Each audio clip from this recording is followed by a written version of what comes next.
നമസ്കാരം. ട്രംപിനെതിരെ പരസ്യ പ്രതികരണവുമായി രംഗത്ത് വന്നിരിക്കുകയാണ് ആയത്തുള്ള ഖമേനി. ട്രംപിന്റെ ഒരു ഭീഷണിക്ക് മുന്നിലും വഴങ്ങില്ല എന്നും അടിപ്പെടില്ല എന്നും ഉറച്ചു തന്നെയാണ് ഖമേനി മുന്നോട്ട് പോകുന്നത്. അതിനു പുറമെയാണ് ഇസ്രയേലിനെ അതിരൂക്ഷമായി വിമർശിച്ചിരിക്കുന്നത്. ട്രംപിന്റെ ആജ്ഞയ്ക്കനുസരിച്ച് വാലാട്ടുന്ന തരത്തിലേക്ക് ഇസ്രയേൽ അധപ്പതിച്ചു എന്ന് തന്നെയാണ് ഖമേനിയുടെ പരിഹാസം. ഇറാനെ ആക്രമിക്കാൻ ഇസ്രയേലിന് ഒത്താശ ചെയ്തു കൊടുത്തതും പിന്നിൽ നിന്ന് കളിച്ചതും ട്രംപ് ഭരണകൂടം തന്നെയാണെന്ന വ്യക്തമായ തിരിച്ചറിവിൽ തന്നെയാണ് ആയത്തുള്ള ഖമേനിയുടെ ഈ പരസ്യ പ്രസ്താവന. പക്ഷേ അത് ട്രംപിനെ കൂടുതൽ പ്രകോപിപ്പിക്കുമെന്ന കാര്യത്തിൽ യാതൊരു സംശയവുമില്ല. അമേരിക്കയ്ക്കും ഇസ്രയേലിനുമെതിരെ രൂക്ഷ വിമർശനവുമായി ഇറാന്റെ പരമോന്നത നേതാവ് ആയത്തുള്ള അലി ഖമേനി കഴിഞ്ഞ ദിവസമാണ് വീണ്ടും പ്രത്യക്ഷപ്പെട്ടത്.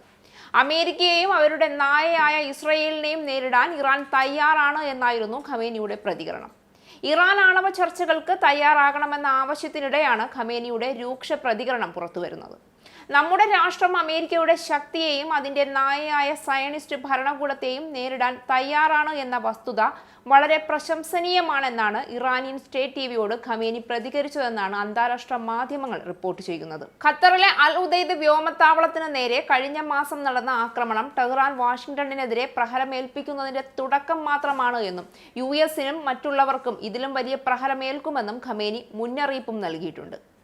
വേനൽക്കാലം അവസാനിക്കുന്നതോടെ അമേരിക്കയ്ക്ക് ആണവ ചർച്ചകളിൽ മുന്നോട്ടു പോകാൻ കഴിയുന്നില്ല എങ്കിൽ പാശ്ചാത്യ രാജ്യങ്ങൾ സ്നാപ്ബാക്ക് ഉപരോധങ്ങൾ ശക്തിപ്പെടുത്താൻ ആലോചിക്കുന്നതായി ഇറാനിയൻ ഉദ്യോഗസ്ഥർ മുന്നറിയിപ്പ് നൽകിയതിന് പിന്നാലെയാണ് ഖമേനിയുടെ പ്രതികരണം വരുന്നത്.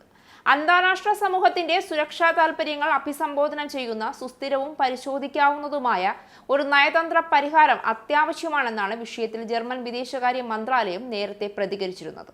വേനൽക്കാലത്തിന്റെ അവസാനത്തോടെ അത്തരമൊരു പരിഹാരം നേടിയില്ല എങ്കിൽ സ്നാപ്ബാക്ക് സംവിധാനം ഒരു ഓപ്ഷനായി E3 പങ്കാളികൾ തുടരുമെന്നും ജർമ്മൻ വിദേശകാര്യ മന്ത്രാലയം പ്രതികരിച്ചിരുന്നു.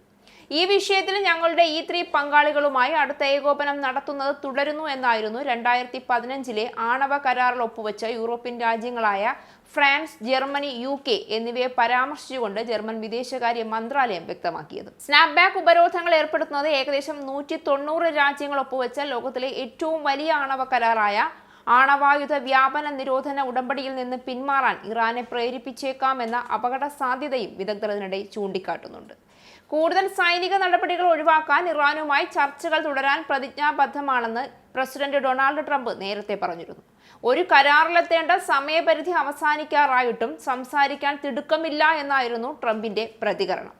ജൂണിൽ ഫോർദോ ആണവ കേന്ദ്രത്തിൽ നടത്തിയ ആക്രമണത്തിനു ശേഷം ഇറാന്റെ ആണവ പദ്ധതി 2 വർഷം പിന്നോട്ട് പോയതായി അമേരിക്ക നേരത്തെ തന്നെ വ്യക്തമാക്കിയിരുന്നു.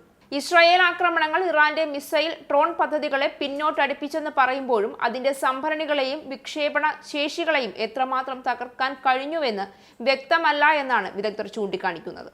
ഇറാന്റെ മിസൈൽ ഡ്രോൺ പരിപാടികൾ ഒരു സുപ്രധാന ഭീഷണിയായി തുടരുന്നുവെന്നും ഇവർ മുന്നറിയിപ്പ് നൽകുന്നുണ്ട്. ഇസ്രായേലിന്റെ ആക്രമണങ്ങൾക്ക് ശേഷവും ഇറാൻ ഇപ്പോഴും ഏകദേശം 1500 ഇടത്തരം ബാലിസ്റ്റിക് മിസൈലുകളും അതിന്റെ വിക്ഷേപണ ശേഷിയുടെ 50% ഉണ്ടെന്ന് ഫൗണ്ടേഷൻ ഫോർ ഡിഫൻസ് ഓഫ് ഡെമോക്രസീസിന്റെ ലോങ് വാർ ജേണൽ എഡിറ്ററായ ബിൽ റോജിയോ റിപ്പോർട്ട് ചെയ്തതും അന്താരാഷ്ട്ര മാധ്യമങ്ങൾ ചൂണ്ടിക്കാണിക്കുന്നുണ്ട്. ആയത്തുള്ള ഖമേനിയുടെ പുതിയ വെല്ലുവിളി അടുത്ത യുദ്ധത്തിലേക്ക് കാര്യങ്ങൾ കൊണ്ടുചെന്നെത്തിക്കുമോ എന്ന് കണ്ടറിയണം.